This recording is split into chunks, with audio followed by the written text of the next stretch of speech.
This episode is brought to you by our Patreon members. Sign up right now, patreon.com/VVC Life. And thank you to all of the patrons that have already signed up and are supporting.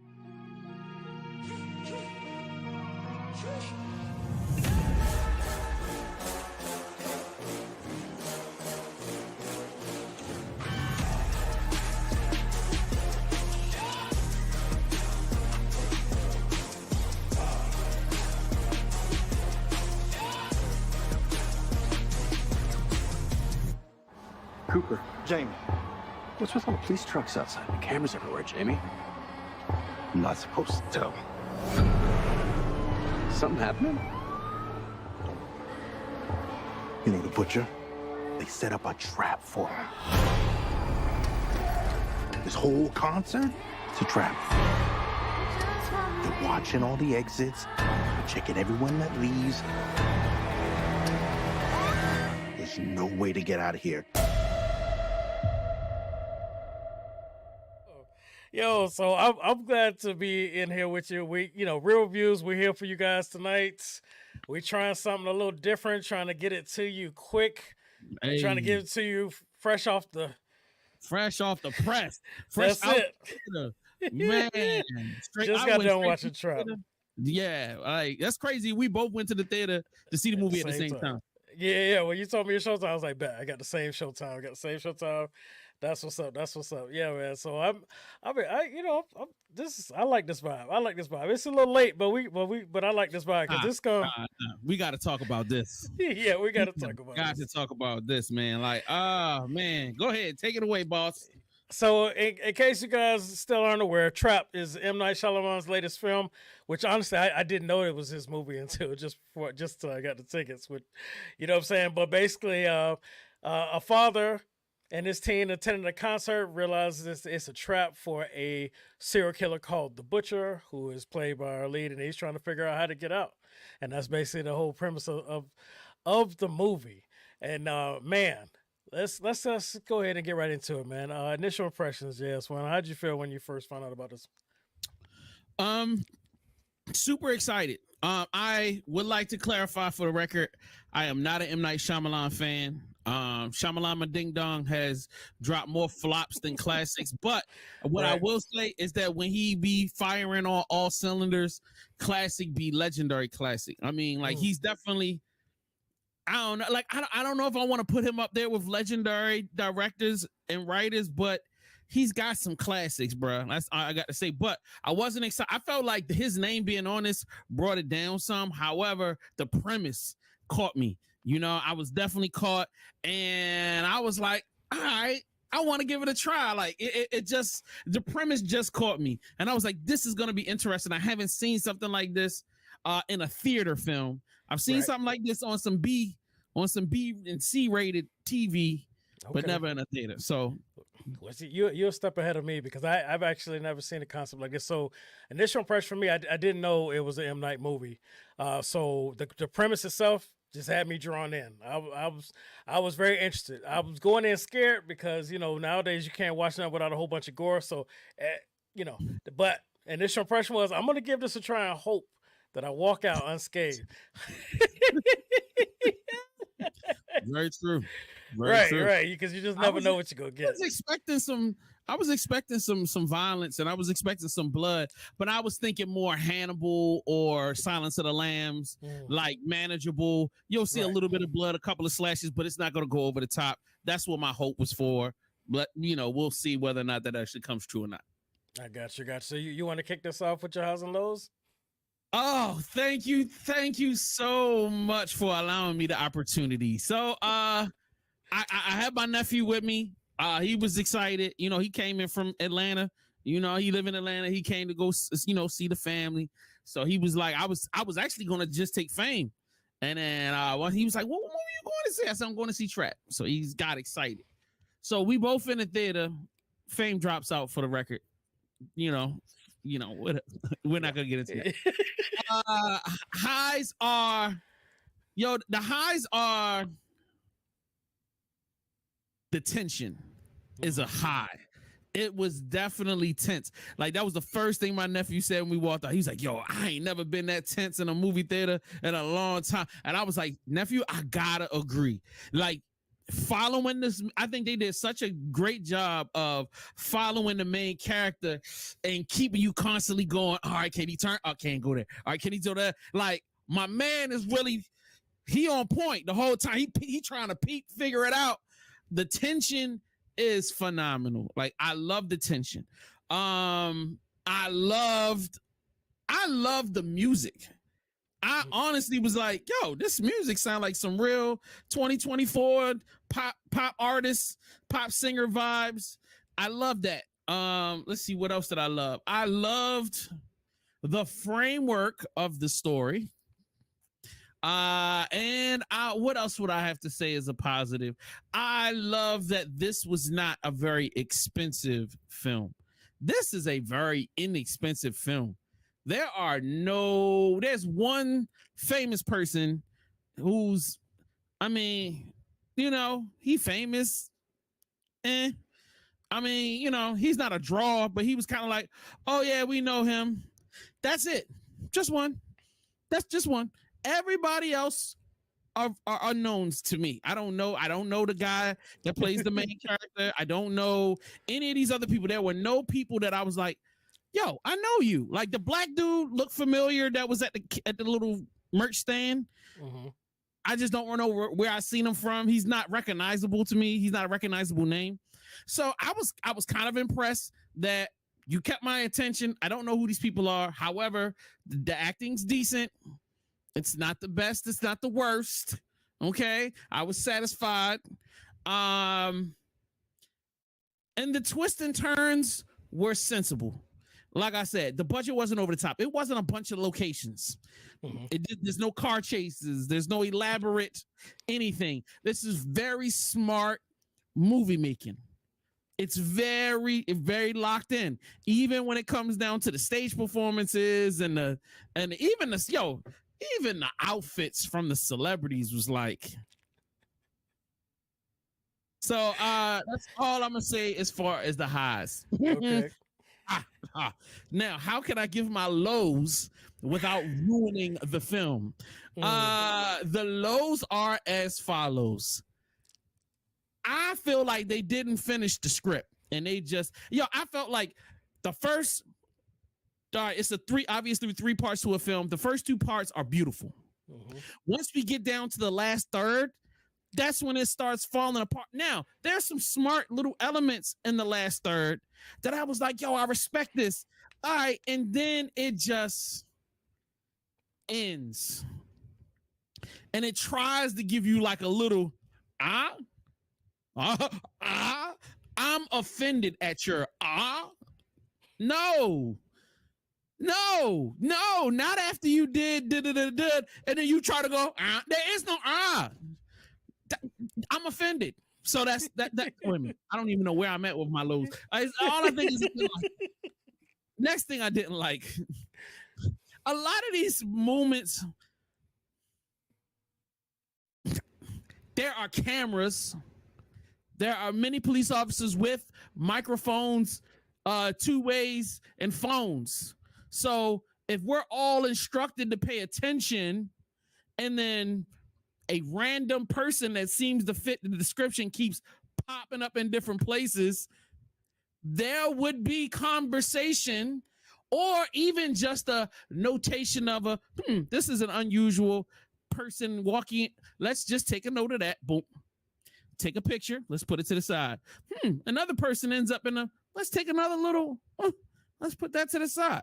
I feel like even if you weren't alarmed, some moments are enough to go, I'm just going, just in case. Let me just hold on to that. You never know. We might need to, because there are moments where there's a mass amount of conversations happen with a mass amount of people. So you would want to. So anyway, where's the last low I'm going to give this?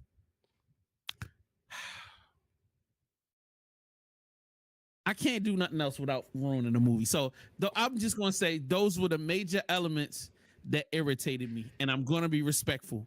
So I'm ending my review now, sir. And Mr. Lingo, I'm trying my best, brother. I'm trying my best. You and me both, bro. You and me both, because I'm right there with you. I mean, you want to give some examples of where they're lacking to really call it out, and I feel you on that. So I'm gonna try and do the same thing. So for me, my highs, I actually do recognize a few of these people, especially the lead. Josh Hartnett is actually you've seen him before, but you forgot him because he disappeared for so long. He was back. I'm gonna go off down the list. He was in The Faculty, Halloween H2O, which was a horrible one. Never saw a Halloween. Never saw. That's right. You don't watch the horror movies. Okay. Hold on. How about Lucky Number 11? Yeah, he was in that. Lucky Number 7. Yes, he was actually. He was like a strong supporting. Okay, he was. You know, now that I think about it, most of his stuff was stuff that you wouldn't watch because back, it was on that horror tip. That's why you don't recognize him. All right, so there it is. But I was excited. That's a plus for me. I was excited to see Josh Hartnett back on screen because I always thought that he was like, even though this is probably not a fair name to throw out there, but I always thought he was gonna be like the next Ben Affleck. You know what I'm saying? And then all of a sudden, he just disappeared. And it wasn't because of flops. Those movies were working with the tweens. You know what I'm saying? They was making money, and he kept doing it. So I don't know what happened. Maybe it was a personal decision. So I was excited to see him. I see his face, and it doesn't make me want to go trust you, hero. He doesn't give up. I mean, like, he plays psychopath killer. That's one thing I'll say. His face is perfect for a psychopath killer. Like, when I look up psychopath killer in a dictionary, it's his face that's popping up going, like, he was killing it. He did a great job. He was doing a great job. Yeah. And so another high for me is the concept. I thought it was original. I had never seen anything like this. Again, like you said, maybe on the B level, but me personally, the thought process, watching him, knowing he's in this situation, watching him be very observant, seeing things, pointing out things, noticing. I'm not gonna spoil, but as I like that they didn't cram it all the way in as it was happening. It was gradual, and he was seeing it, and the tension was building. You can tell he was getting a little bit more nervous as every option that came to him wasn't filling out. You know what I'm saying? And big shout out high. It wasn't gory at all. At all. It was all tolerable. It was cool. I was waiting for something. Man, I don't know. I know what you thought. I know what you're thinking about. I want to say something, but I don't know if it's okay to say. Nobody died. Nope, nobody died. Not one person got. Well, some people got hurt, but it wasn't by his hand. I mean, physical hands. He didn't physically handle him. I mean, that's a lot to give out right now. Is that a lot? My bad. I apologize. People who go watch this to see. People gonna be like, "God damn it, I want to see murder." I mean, the overall story is about him trying to escape. So you're not really going to see the murder. So let's right. But I'm trying to say, it take the movie up for that because I didn't notice it until we was talking on the way. I'm like, wait a minute, hold up. For it to be as intense and heart-pounding and stressful, you know what I mean? I was like, to me, that's a credit to the director and that's a credit to the writer. Right. You know what I mean? If you give us this much tension and you give us this much fear, you know what I mean? And there's not a whole lot of over-the-top stuff, you know what I mean? Because it could have been so easy for them to be like, yo, we got to put some blood in here. We got to kill some drop people. A body here, drop a body there. You know what I'm saying? Right. Instead of being smart storytelling, I'll have to give them credit for that. But I apologize. I didn't mean to give away too much. All right. That's I probably won't say nothing else. Go ahead. So another high for me was, like you said, the music. M. Night's daughter actually wrote and produced all of that. She was the one that was playing the artist. That was M. Night's daughter. Shout out to her, man. Yeah, so the pop star in the film, Saleka, Shyamalan, that Lady Raven, that's his daughter. So she wrote, produced, and that's so the music was actually, every time I was here, I was like, yo, it's actually got a vibe to it. You know what I'm saying? So I was really drawn in. It just kept getting better and better. Another high for me is that I think that this is one of the more straightforward stories that M. Night has ever written, because when he became famous, everybody was looking for that big twist, and I think he fell into a trap of his own making, where if you didn't deliver it, if you didn't deliver that big twist, or when he tried to, it failed. After everybody was looking for such a big one, after the one with I See Dead People or whatever. Yeah, that one. Yeah, so everybody's always been looking for the big, and this is probably what I liked, is I was looking for it too. I was like, I was saying, oh wait this, oh wait that, oh wait this, and then none of it. It was getting shut down every time, right? Exactly. So I was actually very pleased that it wasn't because it was so straightforward. It wasn't predictable. Because we thinking M. Night style, we're waiting for that big reveal, that big twist. So that was a big high for me. But now I got to get into my lows. Okay, so for me, some of the camera angles and close-ups were very uncomfortable for me. I didn't like all of them, and it almost gave me like that Smile, that horror film Smile vibe. I don't know if he was going for that, but sometimes it was just a little too much. You know what I'm saying? And it was bothering me. And then some of the other angles he was showing. There was one, where he was whispering in the girls there in the house, and it showed the angle from the stairs. It was just weird. I just didn't. Some of them were taking me out as a creator. Like, this isn't like helping the story. It isn't creating any suspense, any moments. Why did he choose to do it this way? So that was bothering me. Another low for me is that in situations where they were trying to sell the awkwardness of some characters and the uncomfortableness because they're starting to panic, I felt that they were overacting. I felt like the acting took a turn. Right, it was too much. It's like starts falling apart, bro. It started falling apart. Like, wait, what's happening here? What's happening here? And then also there was a lot of spoon feeding, but there wasn't spoon feeding when there needed to be spoon feeding, and that was pissing me off. It was inconsistent. Which we gotta have a spoiler talk about this so we can get into that even more.